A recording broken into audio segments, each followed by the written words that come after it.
We're a government and industry-backed company, been around for about 2 years, and we were set up to develop the technology to let microalgae be used at industrial scales by big industry as a wastewater treatment and material recovery process. Basically, algae are able to eat all the material in wastewaters, using it to grow and make more algae. This cleans the water in the process, which is a big problem for industry at the moment, so we can then discharge that water to the environment because it's nice and clean, and we can take some of the algae we've grown and monetize it through all sorts of interesting routes. So we can use it as an animal feed, fertilizer. So essentially we can take wastewater, turn it into clean water and money.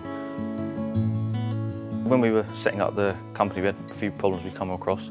The first one was we work in quite a specialist area, and there's not a lot of people with the ability to do this kind of work. So I had to go out there and get, I'm quite good at it, and I got my colleague David to come along and work with me as well, so we had the right team together.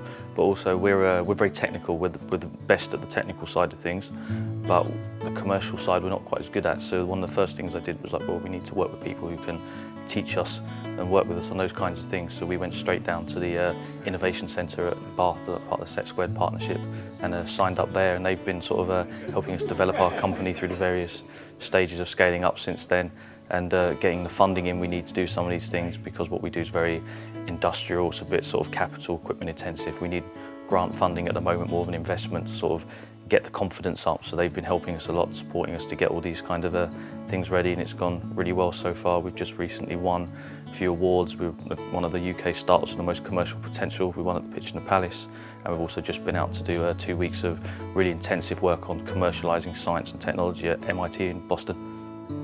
The Bath Innovation Centre and the Set Squared partnership were a really big help with us with going to MIT. We got a small-ish travel bursary from them, it was about £1,700, and that was enough actually to let myself and David, my colleague, come along with me, which turned out to be a really big thing, because like to have 2 people who now understand all these sort of things at that level is a big benefit. But also we were so well received over at MIT that we were snowed under with options for meetings and things, and if there wasn't the 2 of us there to be able to go to different things, we would have missed out on a lot of big opportunities that came up. So it was a real big deal for us to have the support from the centre.